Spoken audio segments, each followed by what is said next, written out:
आज हम ये उज्जैन जिले का एक छोटा सा गांव है, विक्रमनगर स्टेशन के पास में, विक्रम उद्योगपुरी के पास में है हंसखेड़ी गांव। और इस गांव में ये उद्योगपुरी की सीमा यहाँ तक है, यहाँ तक। और ये खेत शुरू हो रहे हैं यहाँ पर। ये हमारे साथ खड़े हैं लाखन जी जाट, ये हंसखेड़ी के किसान हैं। और यहाँ पर पास से रेल लाइन जाती है। और अभी तक यहाँ पर सरकार ने कुछ परियोजना लाई है, इनके पास जमीन अधिग्रहण के नोटिस आए हैं और सरकार यहाँ कुछ लेके आई है। ये जमीन देखिए इनकी कैसी है, अभी खेत से कटाई हुई है गेहूं की। और ये पानी वाला पूरा कुएं वाली जमीन है। तो इसके बारे में ये बता रहे हैं कि कितने गांव इसमें आ रहे हैं। भाई सब 7 गांवों में अधिग्रहण हो रहा है। 7 गांव, कितनी जमीन लेंगे ये? 7 गांवों की हमारी ये 2500 बीघा जमीन अभी अधिग्रहण कर रहे हैं। अच्छा, कितने किसान इसमें प्रभावित हो रहे हैं? इसमें लगभग भाई साहब पर्टिकुलर तो 400 किसान प्रभावित हो रहे हैं, लेकिन जो 400 किसानों के साथ में उनके परिवार जुड़े हुए हैं, ऐसे लगभग 10,000 लोग किसान लोग यहाँ से प्रभावित होकर उनको विस्थापन होना पड़ेगा, क्योंकि पूरी की पूरी किसानों की जमीन जा रही है।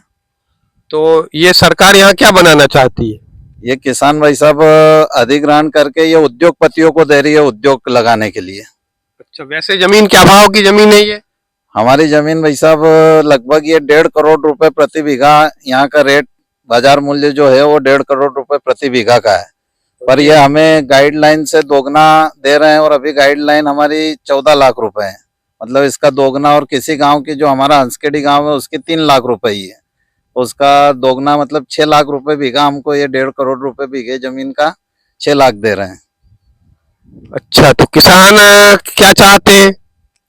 किसान चाहते हैं भाई साहब, किसानों ने बताया इनको कि अगर अधिग्रहण करना ही है तो ये उद्योगपतियों को दे रहे हैं तो किसानों को क्यों मार रहे हो, मतलब कम से कम उसका जो उचित रेट है, बाजार मूल्य है, मतलब उद्योगपति सीधे किसान से बात करे और खरीदे। हाँ बिल्कुल, ये हमने मांग रखी है कलेक्टर साहब के सामने और प्रशासन के सामने हमने बात रखी है कि जो उद्योगपति है उनको सीधे हमसे कांटेक्ट करवाइए, हम उनको जमीन देने के लिए तैयार है, उद्योग लगाने हैं तो। ठीक है। जमीन कैसी है यहाँ की? यहाँ की जमीन भाई साहब सिंचित जमीन है और 3 फसलें, बहु फसलें होती हैं। क्या क्या उगाते हैं आप लोग? हम अभी यहाँ बारिश के समय में सोयाबीन लगाते हैं, सोयाबीन के बाद में यहाँ पे गेहूं, आलू, प्याज, लहसुन, मटर, इन सारी चीजों की ये रबी के मौसम में लेते हैं हम। उसके बाद में अभी गर्मी में हम कुछ उड़द और मक्का और ज्वार ये इस प्रकार का लगाते हैं, तिल वगैरह।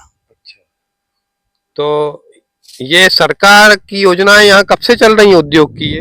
ये उद्योग की भाई साहब फर्स्ट टाइम उन्होंने जो अधिग्रहण किया था वो 2012 में किया था, 11-12 में। उसमें इन्होंने बोला था कि हम कोई मतलब इन्होंने नाम दिया था उसको नॉलेज सिटी। उसमें बताया था कि हम यहाँ जो अधिग्रहण कर रहे हैं यहाँ पे हम IT पार्क खोलेंगे, अच्छा हॉस्पिटल बनाएंगे, अच्छे कॉलेज बनाएंगे, आपके बच्चे पढ़ेंगे लिखेंगे, इस प्रकार का बताया था। लेकिन बाद में उन्होंने उस योजना का नाम चेंज करके विक्रम उद्योगपुरी रख दिया और बाद में ये जमीन उद्योगपतियों को दे दी। अच्छा, नॉलेज सिटी के लिए जो कॉलेज अस्पताल के लिए जमीन ली थी, हाँ, वो जमीन इन्होंने उद्योगपतियों को सौंप दी। जी भाई। और अब और उद्योगों के लिए वो फिर से लेना चाहते हैं। और ये हमारी जमीन उद्योग, इनको लग रहा है कि अभी बहुत सारे उद्योगपति आ रहे हैं तो सिंचित जमीन पर भी ये अधिग्रहण कर रहे हैं। ठीक है, और कुछ कहना चाहेंगे आप? हमने इस विषय में प्रशासन को अवगत कराया कि अगर किसान अगर उसकी पूरी जमीन आप ले लेंगे, आप उनको हमने बताया भी सही कि ऐसा नहीं है कि अपने यहाँ जमीन की कमी है, बहुत सारे बल्डे इधर अपन चले जाएं, आगर साइड में, नलखेड़ा साइड में बहुत सारी जगह तो पड़े हैं, तो आप कम से कम हमारी सिंचित जमीन ना लें। अच्छा, आपका कहना है कि पूर्ण सिंचित जमीन है, 3 फसल होते हैं, इसकी जगह जहाँ जहाँ ऐसी जमीन है जो बंजर है, जहाँ कोई फसल नहीं होती, हम आपको बता देंगे, उस जमीन वो आप ले लीजिए, उसका उपयोग करें। जी जी भाई साहब, ये हमने बताया इनको। दूसरा ये कि फिर भी अगर नहीं मानते और लेते हैं तो कम से कम किसान जो अन्नदाता है बेचारा वो कहाँ जाएगा? उसका अभी हमारे अगर 100 बीघा जमीन है तो 100 ही बीघा जा रही है, तो भले ही हमारा गांव में हमारा घर नहीं जा रहा है, लेकिन हमको तो कहीं दूसरी जगह जाके जमीन लेते हैं तो हमें तो विस्थापन होना पड़ेगा नहीं। अच्छा, आपकी 100 एकड़ है, 100 बीघा है जमीन है, 100 ही बीघा जमीन ये ले रहे हैं। आप इनकी व्यक्तिगत रूप से 100 बीघा है, पूरी की पूरी जा रही है। बिल्कुल भाई साहब, मतलब आपको कहीं जाके जमीन लेना है तो आपको तो बाजार मूल्य से लेनी पड़ेगी। बाजार मूल्य से लेना पड़ेगा, मतलब 100 बीघा के बदले हमको 10-20 बीघा नहीं मिल पाएगी, क्योंकि आप यहाँ से 3 किलोमीटर दूर नरवर है और उस हाईवे पे रेट कम से कम 5 करोड़ रुपए प्रति बीघा का है। अब हमें अगर यहाँ पे 25-30 लाख रुपए मिल भी जाते हैं बीघा के, तो हम कैसे जमीन ले पाएंगे। मतलब आपकी 100 बीघा जाएगी तो आप तो 10 बीघा भी नहीं ले पाओगे और गांव छोड़ के दूर जाना पड़ेगा। जी भाई साहब। विस्थापन भी होगा और आपकी जमीन भी थोड़ी सी बचेगी। जी जी बिल्कुल। ठीक है, ये तो बहुत बड़ा नुकसान है। मतलब आप तो लुट जाओगे पूरी तो तौर से। बिल्कुल ऐसे भाई साहब हो गए, बर्बाद ही हो जाएगी। बर्बाद हो गए। और मतलब है कि हमारे सामने कोई रास्ता नहीं है कि अब क्या करें, मतलब कुछ समझ में नहीं आ रहा है। बहुत सारे लोग तो उसके डिप्रेशन में आ गए हैं, वो किसान लोग। ठीक है, मैं अभय जैन, मैं इंदौर रहता हूँ, जनहित पार्टी का कार्यकर्ता हूँ। और इनका खबर मेरे पास आई कल, इन्होंने फोन किया, आज हम इनसे मिलने आए। हमने इनकी जो बात है, इनका जो दर्द है यहाँ के किसानों का, और इस वीडियो के माध्यम से सबके सामने रखा।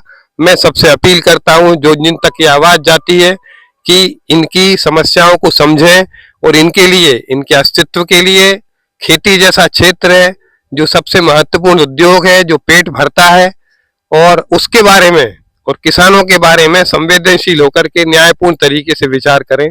धन्यवाद।